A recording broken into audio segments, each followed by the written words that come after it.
longest running English journals of the country. Prabuddha Bharat,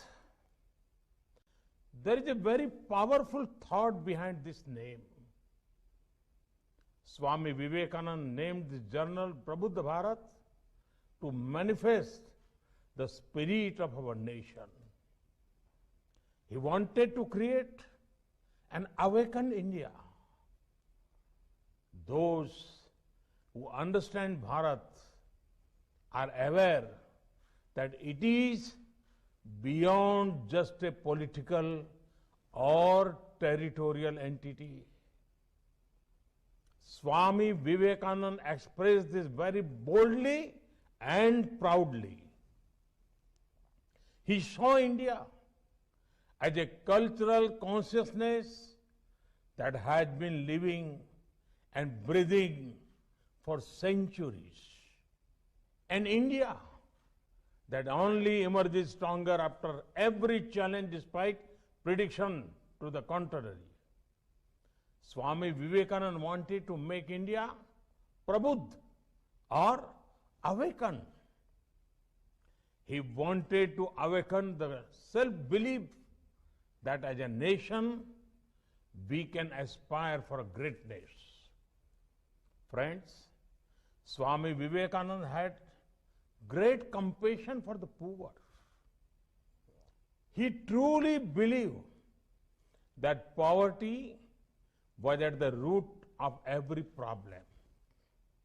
Therefore, poverty had to be removed from the nation. He gave topmost importance to Daridra Narayan. From USA, Swami Vivekananda wrote many letters. I would like to refer to the letters he wrote to the Maharaja of Mysore and Swami Ramakrishnanand ji. In these letters, two clear thoughts emerge about Swamiji's approach to empowering the poor. First, he wanted empowerment to be taken to the poor if the poor themselves cannot easily go to the empowerment. Second, he said about India's poor, I quote, they are to be given ideas. Their eyes are to be opened to what is going on in the world around them, and then they will work out their own salvation. Unquote. This is the approach with which India is moving ahead today. If the poor cannot access banks, then banks must reach the poor. That is what the Jan Dhan Yojana did. If the poor cannot access insurance, then insurance must reach the poor. This is what the Jan Suraksha scheme did. If the poor cannot access healthcare, then we must take healthcare to the poor. This is what Ayushman Bharat scheme did. Roads, education, electricity, and internet connectivity are being taken to every corner of the country, especially to the poor. This is igniting aspirations among the poor. And it is these aspirations that are driving the growth of the country. Friends, Swami Vivekananda said, the remedy for brooding over it but thinking of strength. When we are thinking in terms of obstacles, we get buried in them.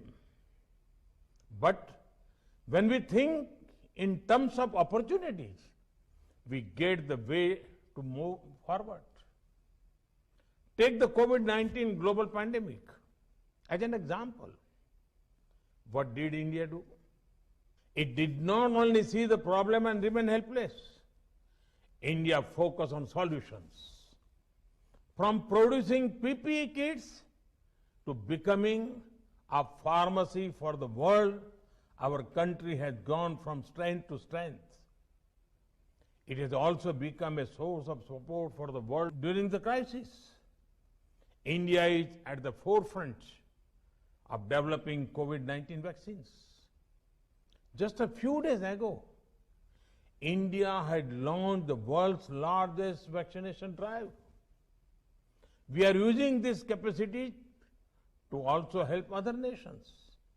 Friends, climate change is another obstacle that the whole world is facing.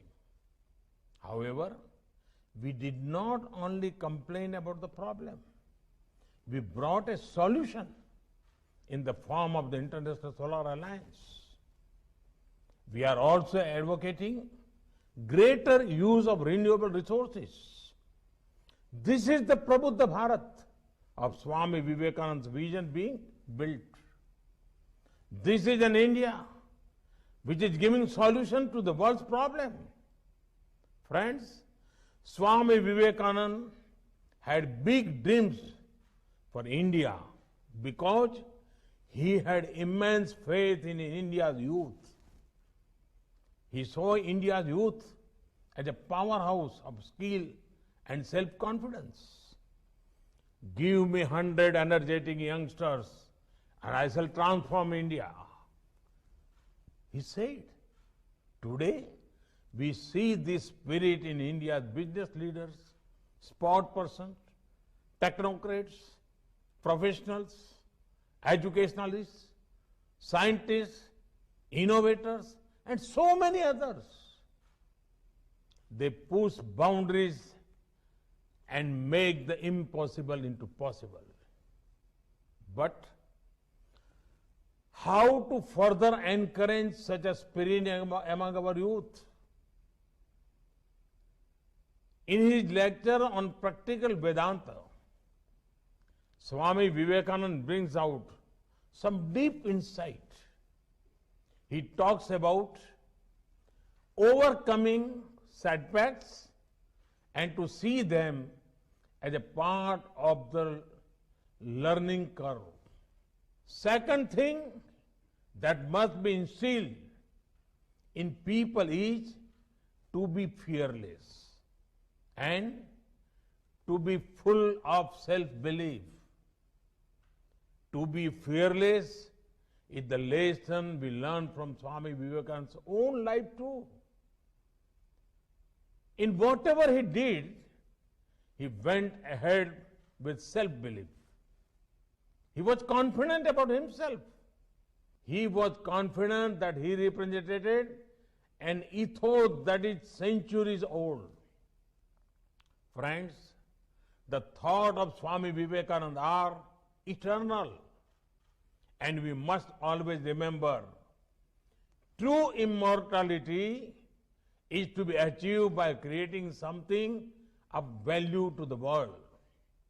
Something that will outlive ourselves. Our Puranic stories teach us something valuable.